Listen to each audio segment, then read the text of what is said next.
Hello everyone! Today we are going to be doing a walkthrough of the application for the Renaissance Scholars Program. And before we get started, I do want to note that this video could get a little bit long, so if you have questions about a specific section or part of the application, please feel free to skip around or skip ahead using the timestamps that I am going to put on the screen and in the description, depending where you are watching this video.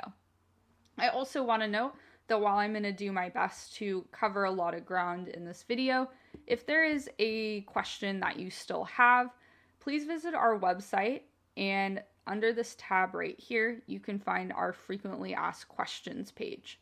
And that is going to have a lot of specific questions, instructions, and other information that you might find helpful. So if I don't answer your question in this video, it's probably here. But if you do end up still having a question or something a little more personal to you, please feel free to send us an email and we can talk about your specific situation or question. So let's get started with the very beginning of the application. This front page here is going to have all of the important eligibility requirements and sections of the application.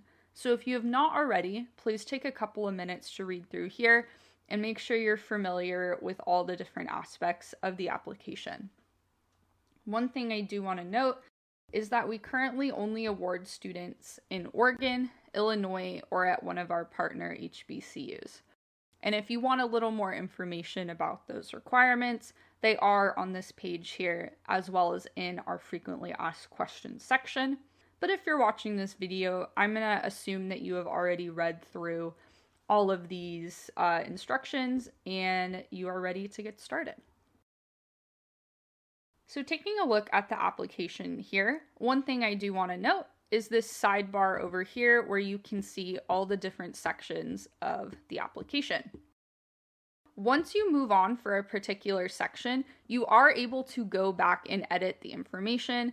So don't worry about anything being permanent. Until you actually submit your application, you can go back and edit everything, go back and forth between the sections and all of that. So feel free to kind of skip around once you have taken a look at everything. Applicant information is going to be the first section here. And all that we're going to be asking you for here is a little bit more information about who you are and how we can get in contact with you. And I do want to note this really important tip at the top here. We recommend sending your letters of recommendation requests as soon as possible. And like I mentioned before, you can skip around to different sections of the application, so you can send your requests before you are done with your application.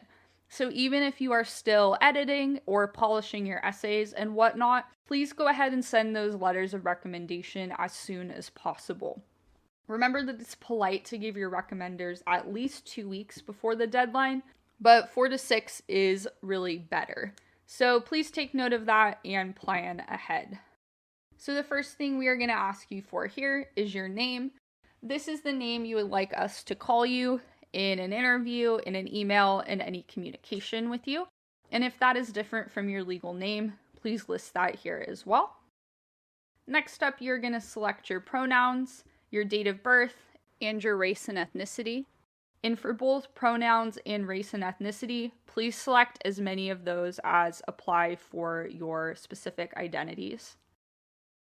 We are also going to ask you if you are involved in any support programs. And lastly, where you heard about Renaissance Scholars. So maybe you heard about this application from a teacher or a counselor or a mentor. Maybe a current Renaissance Scholar told you about us, or maybe you saw us on some list provided by your school or online somewhere. It's just helpful for us to know where you found out, so go ahead and let us know. Next up, we are going to ask you for some contact information. And one thing that's really important is in this primary email address, please make sure this is something you will be able to access over the summer. So a pretty common situation that comes up, if you are a current high school or community college student, you might have an email that your school provides you that you use for all sorts of things. But when you transfer to a four-year school, oftentimes you are going to lose access to your high school or college email. If you are awarded the Renaissance Scholarship, we are going to send you a bunch of important information and documents over the summer. So if you no longer have access to that email, it can make it really difficult for us to get in contact with you and can often cause a delay in us being able to send your award to the correct college. We recommend using a Gmail or whatever other personal email that you know you will continue to have access to. Next up, we're going to take a look at our family information section. And this section is really important because Renaissance Scholars awards students who will be first in family to attend college, which is a little bit different than being first generation. So you are not eligible for Renaissance Scholars if either of your parents received a bachelor's degree, or if any of your siblings are currently enrolled in a four-year school or have already received their bachelor's degree. Now, of course, families are all a little bit different, and there's a lot of different situations that can come up here. So I am going to talk about some of those common questions and situations we get here. One of the common questions we get: if either of your parents attended college but did not graduate with their bachelor's degree, that is fine. If either of your parents got a degree outside of the US, that is also fine. In terms of siblings, we consider siblings to be biological siblings, half-siblings, step-siblings, adopted siblings, or any other kind of siblings who grew up with you and were involved in your life. Now, of course, there can be a lot of different things that come up here. So we do have a box here for you to explain if you have kind of a unique situation that you feel still allows you to be first in family. For example, one common exception we get is students who might be a twin. So if you have a twin who is starting college at the exact same time as you, that is fine. If you have a parent who is not in your life or you are not in contact with for whatever reason, that is usually okay, but you can definitely explain in this box here about your specific circumstance. I also put an example here of what might be a sibling exception. So in this example, the student has a stepbrother who is not involved in their life until they were an adult. So this isn't someone who was a big influence in their life or really helped with their path to college. So that's an example of someone who would be a exception to the sibling rule. And of course, if you do have a specific circumstance you'd like to ask about, we are more than happy to speak with you about your individual circumstance. Let's take a look at this next section here, which is financial information. So the first question we're going to ask you on this page is if you are eligible to file the FAFSA. And I do want to note that students who are undocumented or otherwise ineligible for the FAFSA are still eligible to apply for Renaissance Scholars, but we do calculate your financial need a little bit differently, so that is why we asked this question up here. The next question we're going to ask you is the number of people in your household, and please make sure to include yourself in this number. Let's start by taking a look at what this page will look like if you are eligible to file the FAFSA. So I will note that similarly to last year, we expect the FAFSA to be delayed, and it also could have some changes as compared to last year and previous years. So I'm going to take you through our requirements and how to fill out this section, but if there are any changes once the FAFSA officially launches and any potential problems or changes that come up, we will update them right here on this page's instructions, and we will also post any major updates in the FAQ section of our website. So if you have any uncertainty about the requirements, those are the places to check. Your college coach or a teacher could also be really helpful here if you're having trouble with the FAFSA in general, and you can always send us an email as well if you have a question about our specific requirements. For the purposes of our application, we do require that you file the FAFSA before you submit your application, so if there has been any delays or you haven't been able to file your FAFSA yet, you can go ahead and fill out this section and the rest of the application to the best of your ability, but please do not actually submit your application until you have submitted your FAFSA and are able to upload the appropriate documents here. So the first thing we're going to ask you in this section is your estimated annual household income.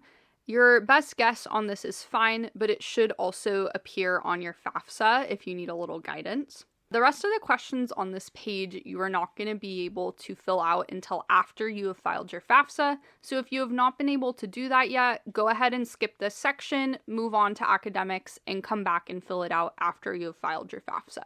After you complete your FAFSA, you should get a confirmation screen or a confirmation email from FAFSA that will have some really important information in it. So these are the two versions of what this looked like last year. It may look slightly different this year, but whatever confirmation you upload must include your full name, your estimated SAI, and some sort of statement that says you are eligible for a Pell Grant, because that is a requirement for our scholarship, unless you have a special exception that I'll talk about a little bit later.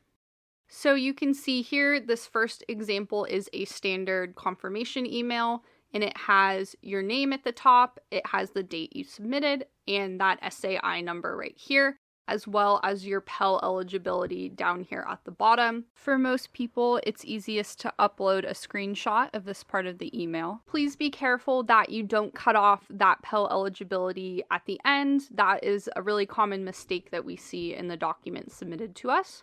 The other way this might look, especially if you are an independent student, is you might get this confirmation screen at the end. And again, this has the same information. It has your first and last name, the date you completed the FAFSA, your student aid index number, as well as your Pell eligibility statement right here. So now that you have the correct document, you can come back up here and put in that SAI number right here. If you are having trouble finding this, this is another great question for your counselor or teacher or college coach who's helping you with scholarships and applications. Or you can also take a look at our FAQ section in this link here. So you are going to take that SAI number and put it in this box right here. If your SAI is a negative number, please put 0. And if it is a positive number, go ahead and just put whatever the number is right there. As I mentioned, you're going to upload your document here, and you can click this link to see those examples while you are working on it. And please make sure whatever screenshot or picture you include has your name, your SAI, and your Pell eligibility on it. In order to apply for a Renaissance scholarship, you must be Pell eligible unless you have a special circumstance. So this next question here is just to verify that you are Pell eligible, or if you are not, to give you a space to explain why you think you are an exception. So taking a look down here, if you put that you're not Pell eligible, there's going to be this box where you can explain a little bit about your specific situation. Our exceptions here are going to be for students who have had a significant financial change to their family that is not reflected in their FAFSA.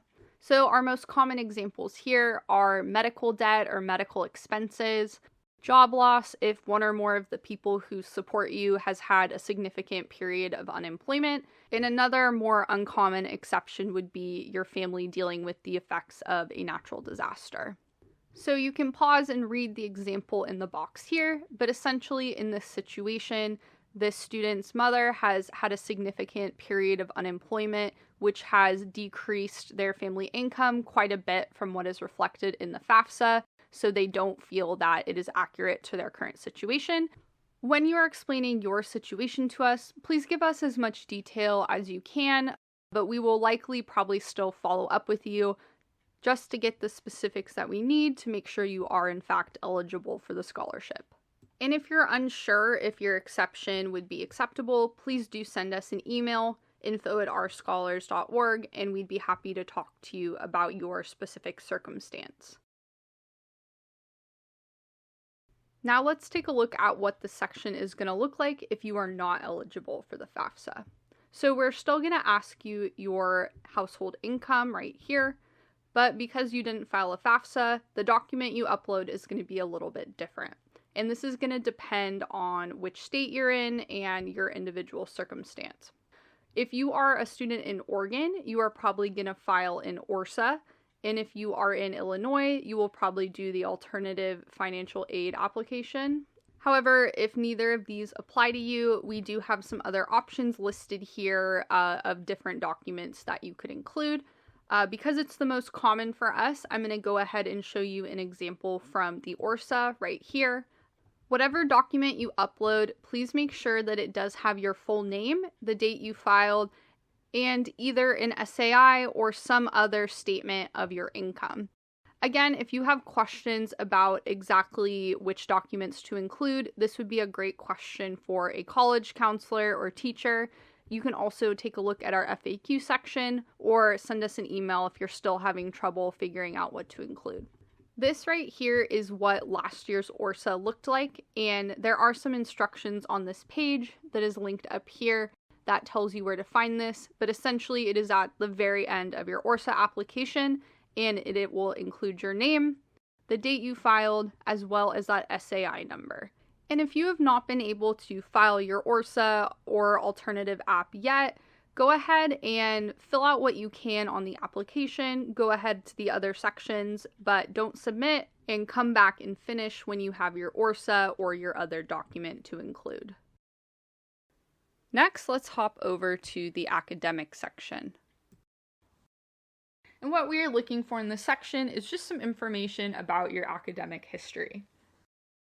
So the first thing we are going to ask you is what kind of student you are, because this section is going to look a little bit different depending what type of student you are.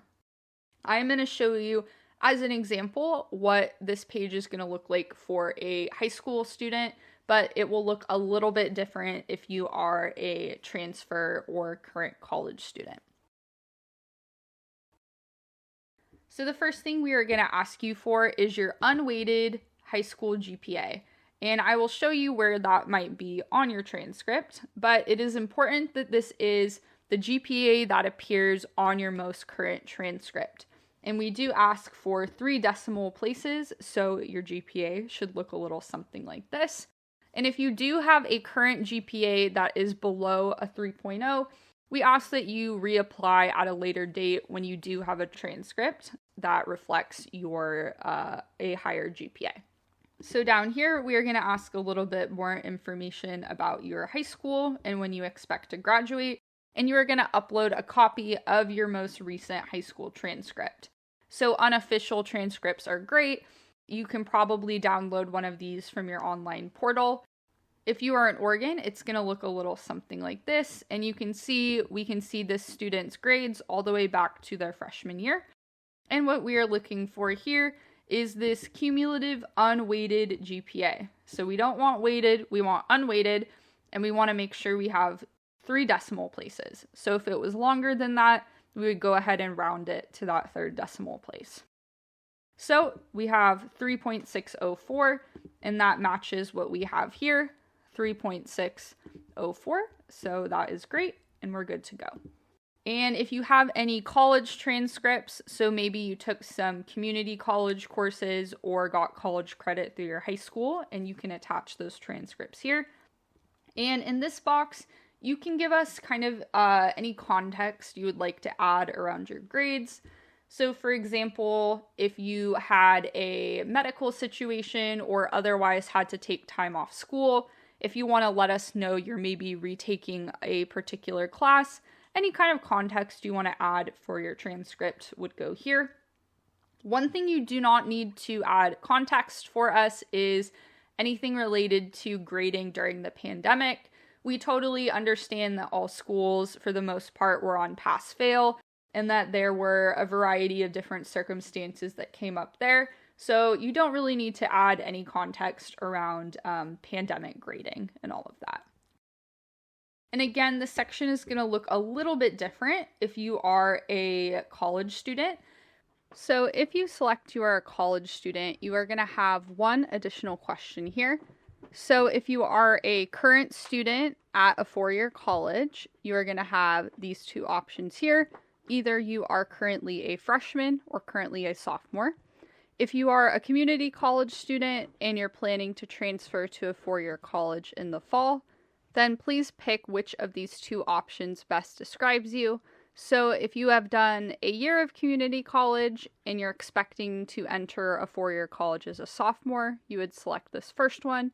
If you have more than a year of community college, that includes maybe you have your associates or about 2 years of credit and you expect to enter college as a junior, go ahead and select this one. Do your best to pick the option that better fits your situation, but feel free to send us an email if you're not sure. In addition, you might notice we don't have any options here for upperclassmen, and that is because we only award students who have at least 2 years left of college. So if you will be entering your senior year at a 4-year college, then you are not eligible for the scholarship. And of course, please do let us know if you have any questions about your eligibility. The other information we are going to ask you for is going to be pretty similar to the high school section with a couple exceptions. We are going to ask you for your current college GPA rather than your high school GPA, but we do ask that you still provide us with your high school transcripts as well, just to add a little bit of context for your academic history. In this next section, we are going to ask you a little bit about your future plans. And this is going to look a little bit different depending if you are a high school or college student. In this first box, we want to know a little bit about your top college choices. And it is totally fine if you aren't sure or if this changes, but we just want to know right now what are the top 5 schools you are considering and have you been accepted to them yet. So you can see here in this example, this student's top choice is University of Oregon, and they've already been accepted. And then they have 4 other schools they are also interested in, some of which they are still waiting to hear back. So just let us know what your kind of ranking is at the moment and who you have heard back from. In this next box, we would like to know a little bit more about why these are your top college choices. So you can see here in this really short paragraph, this student just explained that they are really interested in a strong journalism department in or near a major city and kind of some of their career aspirations. So that has informed the colleges they are interested in. So just let us know why these schools are at the top of your list. It might be because they're really affordable. It might be because they are close to home or far from home. It might be because, like this student, they have a program you are really interested in. Or maybe there is an aspect of the community or the campus culture that really aligns with what you are looking for. Next, we'd like to know about your major or academic area of interest. And again, totally fine if this changes, but we just want to know what you're thinking right now. So this student has journalism and communications. You might have business or pre-med or engineering. Whatever you are interested in studying at the moment, you can put right here. And last, you have the option here to list out any activities or jobs, extracurriculars that you participate in. You can either type them out a summary in this box here, or you can attach a resume or activities log if you have that. Just let us know what you do outside of school. Then lastly, we're going to be asking you where you plan to live this fall. Again, it is totally okay if that ends up changing, but we just want to know what your plan is right now. And that is it for this section. For our essay section, I am not going to go super in depth about how to write a good scholarship essay or anything like that. If you're in College Possible or Avid or something like that, I'm sure your teacher has talked to you all about how to write an awesome essay, but we do have some other resources on our website. Under this same tab here, you can find our applicant resources page, and we do have some information about writing scholarship essays here, so please feel free to take a look at that. Before you get started on the essay section, please make sure you read through this AI and originality agreement that is at the top of the section. Of course, all the normal expectations of academic integrity apply here, such as submitting your own work, but please do note this also includes AI resources like ChatGPT. So by completing this section and checking the box, you are acknowledging that you are not allowed to use AI and that the work of both of your essays is completely your own. This first essay here, does have a 1,000 word limit. And I want to warn you that our application will cut off anything over 1,000 words. So please do make sure you proofread and make sure you don't get anything cut off at the end. Always very sad when we don't get to hear the end of your sentence. And another thing to note is that our application does not have any kind of spell check. So we really, really recommend writing your essay in Google Docs or something else so that you are able to do a spell check before you go ahead and copy and paste it here. For the second essay question, you are going to have your choice of 3 prompts. So go ahead and pick which one you would like to answer here. And then same as the previous one, we recommend writing your essay elsewhere and copying and pasting it here. This one is going to need to be between 400 and 600 words. So again, please make sure you proofread and check that nothing in your essay got cut off, because anything over 600 words will not be included. And last but not least, this is our letters of recommendation page. And again, as a reminder, you can send out the letters of recommendation requests anytime before you submit your application. And we really, really recommend you give your recommenders at least 2 weeks. 4 to 6 weeks is better. And your application will not be read by our committee if your letters of recommendation are not submitted by the deadline. So please make sure you speak to your recommenders well ahead of time. How you are going to request these letters of recommendation is you're going to fill out these boxes right here. So we require 2 letters of recommendation. The first one is going to be from an educational source. So this is going to be a teacher, principal, college coach, counselor, someone who can speak to your abilities in an academic setting. What you are going to do is put in their first name, their last name, and their email. Our system will then send an email to your recommender where they can upload their letter. So it is really important that you put your recommender's email here, not your email, not someone else's email, but for your recommender. If for whatever reason your recommender does have trouble uploading their letter, they are welcome to email us directly and we can upload their letter for them. The second recommendation is going to work the same way, and this one can be from any source who can speak to your character and ability to succeed in college. So this could also be from a teacher or a college counselor or something like that, but it can also be from someone who supervises you at work, a mentor, anything like that, anyone who is not a family member or a friend. And again, you are going to put in their information and they will be sent a link to submit your letter. So last but not least, we have the submit button down here. So once you hit this submit button, you will not be able to edit your application anymore, even if your letters of recommendation have not been attached yet. So again, you are welcome to go back and forth through the sections, skip around before you finish. But once you hit the submit button, you will not be able to make any more changes. So please make sure you've done all your proofreading and everything looks great before you hit the submit button. What will happen when you submit is if your letters of recommendation are not submitted yet, then your application will be considered incomplete until those recommendations are submitted. When your recommendations are submitted before the deadline, your application will be considered complete and you will get an email confirmation that you are good to go. You will then hear from us between 4 and 6 weeks after the deadline, and we will let you know whether you have been selected for an interview, whether you have been awarded, or whether you have not been accepted. So keep an eye on whatever email you provided us for an update about 4 to 6 weeks after the deadline. And again, if you have any further questions that were not answered in this video, please feel free to check out our FAQ page in the resources on our website, or you can send us an email and we're happy to follow up with any specific situations. We also have applicant office hours available by appointment that you can sign up for through our website.